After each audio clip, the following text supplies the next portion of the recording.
दूध वाला बिकनूर नामक एक नगर में रहता था एक राजा चंद्रसेन ना उसका मंत्री कबीर सिंह उसके दूध का कारोबार संभालना था। उन्होंने बहुत सारे स्वस्थ गायों को पाला जो अच्छा और गाढ़ा दूध दे देते थे। ये दूध सारे गांव में बेचा जाता था। तभी सिंह खुद सब कुछ संभालता था।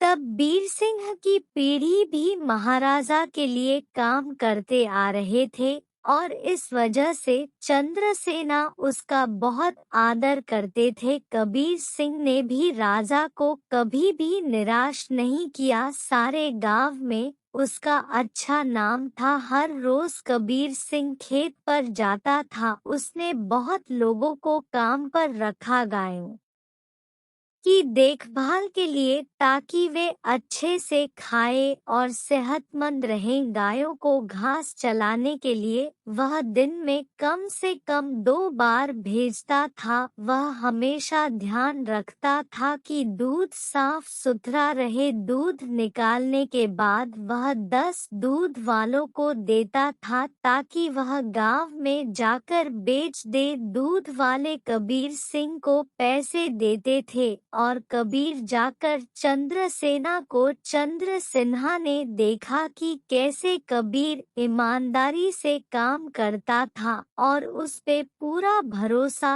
रखा। महाराज कबीर के साथ अच्छा बर्ताव करते थे और कबीर राजा के बारे में भी अपने बहनों को बताया करता था। एक दिन जब कबीर घर वापस आया तो उसने अपने बहनों को बहुत गुस्से में और परेशानी में देखा। क्या बात है, तुम सब इतने गुस्से में क्यों? हम तीनों की उम्र हो गई है शादी के लिए, पर क्या फायदा, शादी के लिए पैसे ही नहीं है तो पढ़े और गहनों को छोड़ो। हमारे पास खाने पीने के लिए पैसे काफी नहीं है। मैं तुम लोगों के लिए ही इतना मेहनत करता हूँ। अगर इससे भी खुश नहीं हो तो मेरी सारी मेहनत ही बेकार हो रही है। आप तो महाराजा के मंत्री होना पर आप अपनी आमदनी किसी भी जरूरतमंद को दे देते हो और आप दूध का कारोबार भी संभाल रहे हो ना अकेली, उसमें भी कोई मुनाफा नहीं मिल रहा है। आपको ऐसा क्यों? शायद हमारी कोई फिक्र नहीं है। इसीलिए तीनों बहनें रोने लगी और कबीर को बहुत बुरा लगा। तुम सब मत रो, मुझे बर्दाश्त नहीं होता। अब बोलो मैं क्या करूं? मैं वही करूंगा। वैसे आपको ज्यादा कुछ करने की जरूरत नहीं।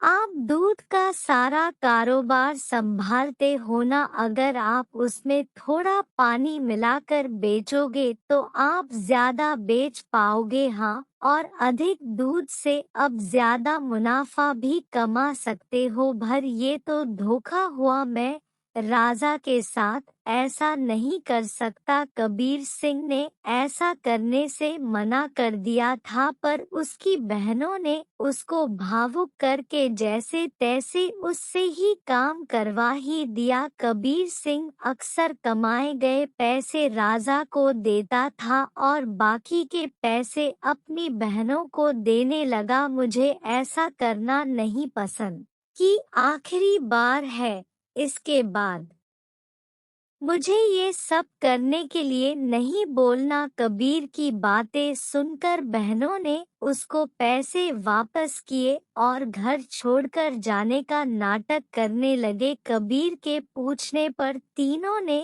धमकी दी कि वे घर छोड़कर चले जाएंगे। मजबूर होकर कबीर को उनकी बात माननी ही पड़ी। कमाए गए पैसे राजा को देकर अधिक पैसे अपनी बहनों को देने लगा। ये सिलसिला कई दिनों तक चलता रहा। कुछ ही समय में कबीर के बहनें नए नए साड़ियाँ और गहने खरीदने लगे और अच्छा खासा खाने भी लगे।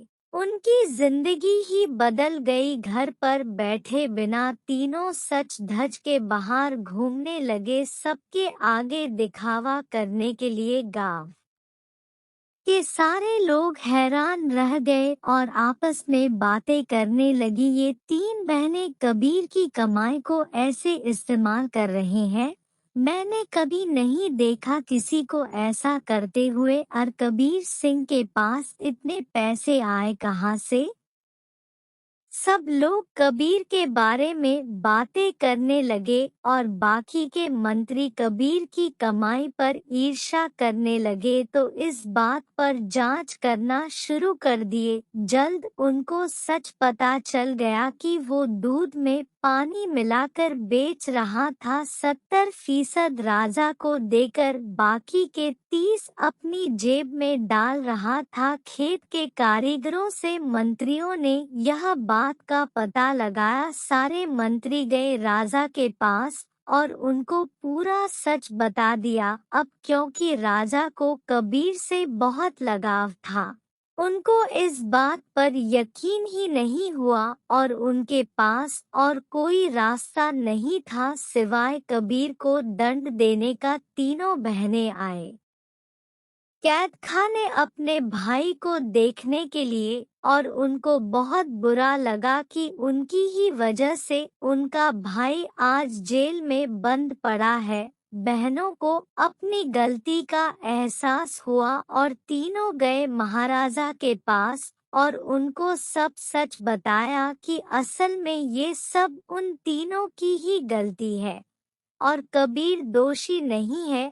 उन्होंने राजा से भीख मांगी कबीर को छोड़ने के लिए। जब राजा ने ये सब सुना तो उन्होंने तीनों बहनों को भी कबीर के साथ कैदखाने में ही डाल दिया और कहा, दंड केवल गलत करने वाले को ही नहीं, गलत सोचने वाले को और गलती में हिस्सा लेने वाले को भी मिलनी चाहिए।